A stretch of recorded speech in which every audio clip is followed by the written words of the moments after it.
In the last video, I wanted to share this dreadful button pushing story. I even had a note to remind myself, and I still didn't do it. I'm going to do it for real. Sometimes our impulses have been trained by adverts, as I had mentioned before, but sometimes they're informed by trauma. Hello, friends, and welcome back. If you're joining this discussion for the first time, my name is Sean. We just kicked off a discussion series called WTF, or What the Function, on executive functions or dysfunctions and the very real struggle that we have with these as a neurodivergent. These discussions, they're for everyone who deals with executive function issues, including those whose only issue is dealing or working with those of us who deal with them. The original plan was to talk about different executive functions each week, but the video on self-control started a lot of conversation between comments, emails, and texts, and even a few phone calls. A lot of great insight was shared with me that I really feel bears repeating here or sharing here. And so today we're going to take a look at another approach to self-control that's a little different from what I shared. And I also want to share with you a story about the devastating cost of pushing a button and then asking, hey, what does this do? I kind of talked a little bit about how my company works in film and video, creating marketing and advertising, and that getting involved in that kind of work actually helped me kind of understand my own impulses a little bit better.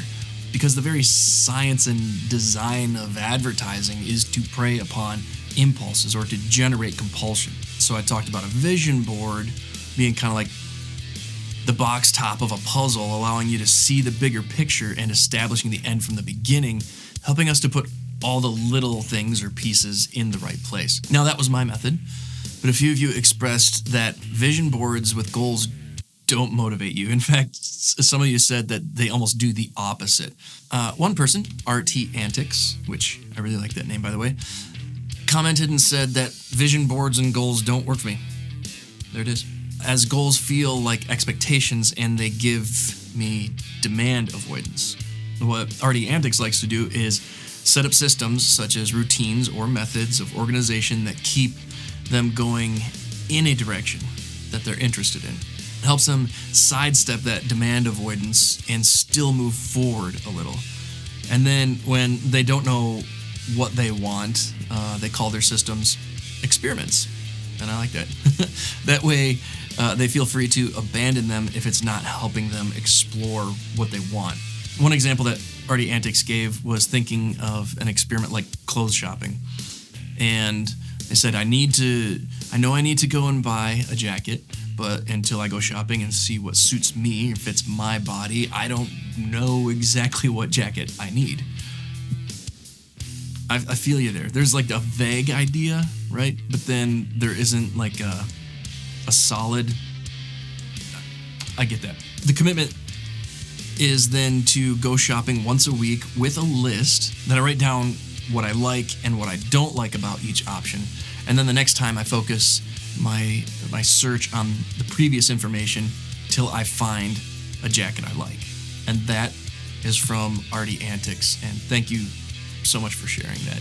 So another person, Hero's Path, said, one thing that has helped me even more than goals is focusing on daily habits.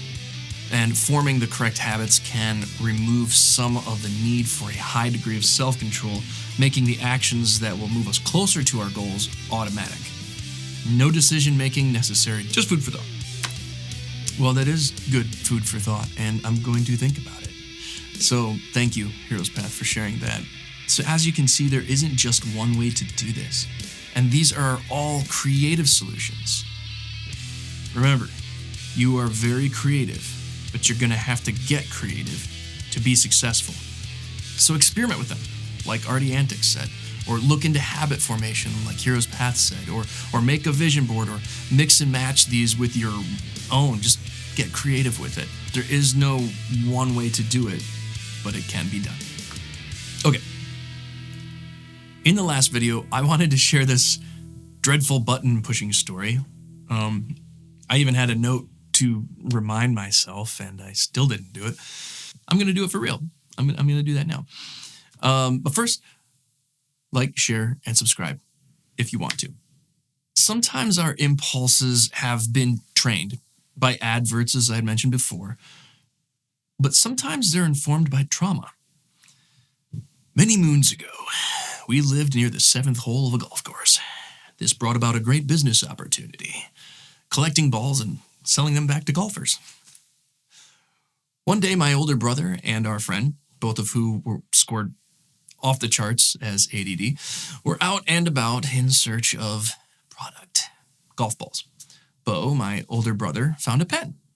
He reads the words twist, pull, and push, and immediately proceeds to do so, and suddenly a needle jabs him in the finger, injecting him with epinephrine, and his finger goes purple. This was not funny at the time, but I am definitely laughing about it right now.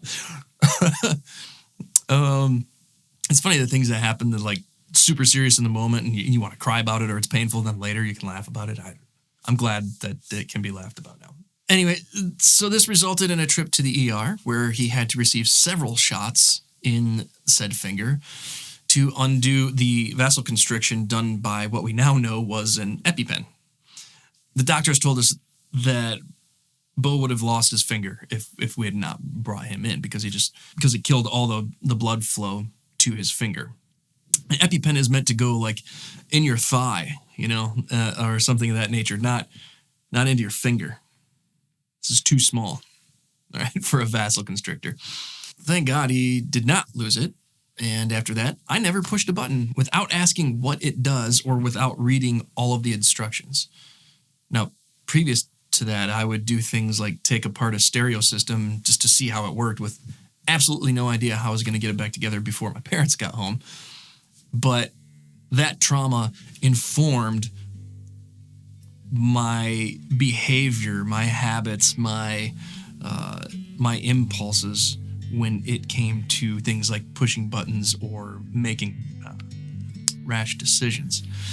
The takeaway from that is even if you have an issue with some impulses or with some self-control, there are all kinds of things that can be done to sort of train your brain on how you're going to react in those moments when those decisions come to you. Now, I do not suggest seeking out trauma to overcome impulses, but if you have any goofy stories like that about maybe where an impulse got you into a strange situation, or perhaps it got you into a good situation, feel free to share those with the community in the comments below. A huge thank you to everyone who has taken the time to reach out and to share your thoughts and your stories because it means a lot to me.